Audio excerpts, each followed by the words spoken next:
నమస్తే, నేను doctor Vijaya Reddy, Avira fertility, Madhapur, Secunderabad. ఇవాళ మనం ఎగ్ ఫ్రీజింగ్ అంటే ఇప్పుడు నీడ్ ఆఫ్ ద అవర్ ఉందన్నమాట. ఎగ్ ఫ్రీజింగ్ అంటే ఎవరైతే వాళ్ళు మ్యారేజ్ డిలే పోస్ట్పోన్ చేసుకుంటున్నారో డ్యూ టు వేరియస్ ఫ్యాక్టర్స్ అన్నమాట. అంటే కెరీర్ పరంగా అయితేనేమి, ఎడ్యుకేషన్ పరంగా అయితేనేమి, కొందరు విడోస్ అయితేనేమి మళ్ళీ రీమ్యారేజ్ చేసుకోవడానికి ఆప్షన్ కోసం వెయిట్ చేసేవాళ్ళు, లేకపోతే డివోర్సీస్ మళ్ళీ రీమ్యారేజ్ చేసుకోవడానికి కొంత టైం తీసుకునేవాళ్ళు.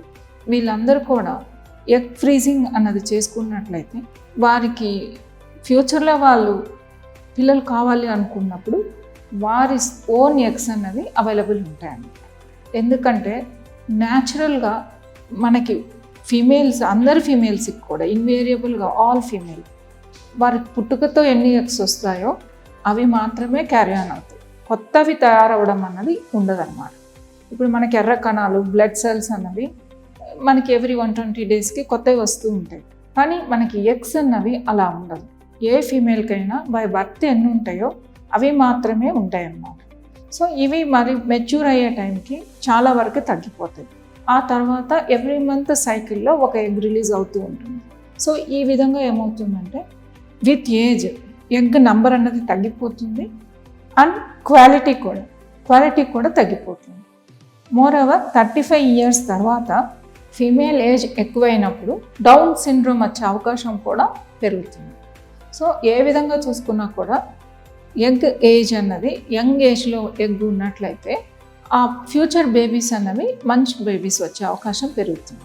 సో దీని కొరకు ఇప్పుడు ప్రజెంట్ డేస్ ఉండే సిచ్యువేషన్, యూత్ అందరూ కూడా ఎక్కువగా విమెన్ జాబ్ ఓరియంటెడ్ ఉంటున్నారు, ఎడ్యుకేషన్ ఓరియంటెడ్ ఉంటున్నారు, కెరీర్ ఓరియంటెడ్ ఉంటున్నారు. కాబట్టి సో వాళ్ళందరూ ఈ పీరియడ్లో కాన్సన్ట్రేట్ చేసి దీని మూలాన వారికి సంతాన సాఫల్యత అన్నది ఇబ్బందికరంగా మారకుండా ఉండాలంటే వారు రైట్ ఏజ్లో ఎగ్ ప్రిజర్వ్ చేసుకోవచ్చు అన్నమాట. సో ఈ ఎగ్ ప్రిజర్వింగ్ అన్నది ఏంటంటే మనము రెగ్యులర్గానే వాళ్ళకి హోల్ బాడీ ఎగ్జామినేషన్ చేసిన తర్వాత ఫిట్ ఉన్నట్లయితే, ఆ పర్టికులర్ విమెన్ ఫిట్ ఉన్నట్లయితే వారికి మనం ఎగ్స్ గ్రో అవ్వడానికి ఒక 10 days ఇంజెక్షన్స్ ఇచ్చి, తర్వాత ఎగ్ రిలీజ్ అవ్వడానికి ఇంజెక్షన్ ఇచ్చి, దాన్ని మనం అండర్ అనస్థీషియా అంటే చిన్న అనస్థీషియా, పెయిన్ లేకుండా, ఇది సర్జరీ ఏం కాదు, అంటే పైన మీకు ఎటువంటి కుట్లు ఏమి ఉండవు. సో స్కానింగ్ ద్వారానే అవుతుంది. సో దీన్ని ఎగ్స్ పికప్ చేసుకొని మనం ఫ్రీజ్ చేసుకోవచ్చు అన్నమాట. సో ఇది మనకి మన లా ప్రకారం 10 years ప్రిజర్వ్ చేసుకోవచ్చు. ఇవి కొందరు ఈ ఎగ్ ఫ్రీజింగ్ అన్నది ఇంకా ఎవరికి ఎక్కువ యూజ్ అవుతుంది అంటే క్యాన్సర్ పేషెంట్స్. ఏ క్యాన్సర్ ఉన్నా కూడా వారు క్యాన్సర్ ట్రీట్మెంట్కి వెళ్ళక ముందే మన దగ్గరకు వచ్చినట్లయితే మనం ఎగ్ ప్రిజర్వింగ్ చేసి, ఆ క్యాన్సర్ పేషెంట్స్కి మాత్రం 10 years అనే లిమిట్ కూడా లేదన్నమాట. సో వాళ్ళకి 20-25 years కూడా వాళ్ళు రావచ్చు. సో ఈ విధంగా మనం తీసుకున్న oocytesని ప్రిజర్వ్ చేస్తామన్నమాట. సో వారు నెక్స్ట్ ఎప్పుడైతే బేబీస్కి వెళ్తాం అనుకుంటారో అప్పుడు ఆ ఎగ్స్ని మళ్ళీ స్పర్మ్ తోటి మన ల్యాబ్లో ఎంబ్రియో చేసి వాళ్ళకి ఎంబ్రియో ట్రాన్స్ఫర్ అన్నది చేస్తాం అన్నమాట.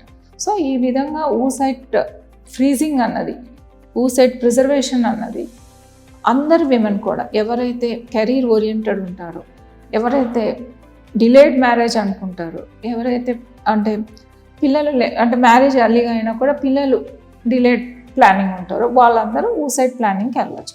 అంటే ఈ ఆల్రెడీ మ్యారేజ్ అయిన వాళ్ళైతే they can go for embryo అనమాట. ఎంబ్రియో ఫ్రీజింగ్ కూడా మనం చేసుకోవచ్చు.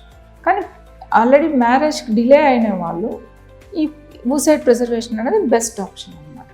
సో ఇది ఈరోజు ఉన్న ప్రజెంట్ డే కండిషన్స్లో ఎగ్ ఫ్రీజింగ్ అన్నది ఒక బూన్ లాంటిది అనమాట.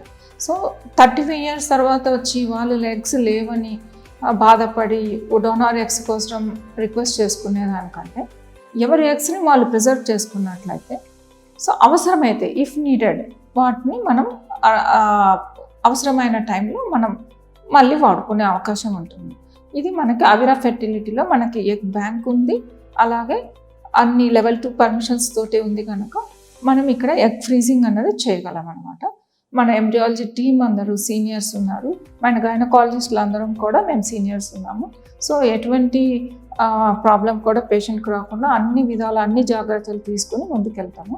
సో ఈ ఎగ్ ఫ్రీజింగ్ అవకాశాన్ని ఎవరైతే విమెన్ మ్యారేజ్ పోస్ట్పోన్ చేస్తున్నారు, లేకపోతే సంతానం కోసం ఇప్పుడు కాదు కెరీర్ ఓరియంటెడ్ ఉంది పోస్ట్పోన్ చేస్తున్నారో వాళ్ళందరూ ఎగ్ ఫ్రీజింగ్ చేసుకొని వారి సంతాన ప్రిజర్వేషన్ అన్నమాట. అది కరెక్ట్గా చెప్పాలంటే అది ప్రిజర్వేషన్ చేసుకోవడానికి ఇది అవిరా ఫెర్టిలిటీని వాడుకోవాలని అందరికీ విజ్ఞప్తి చేస్తాను. Thank you.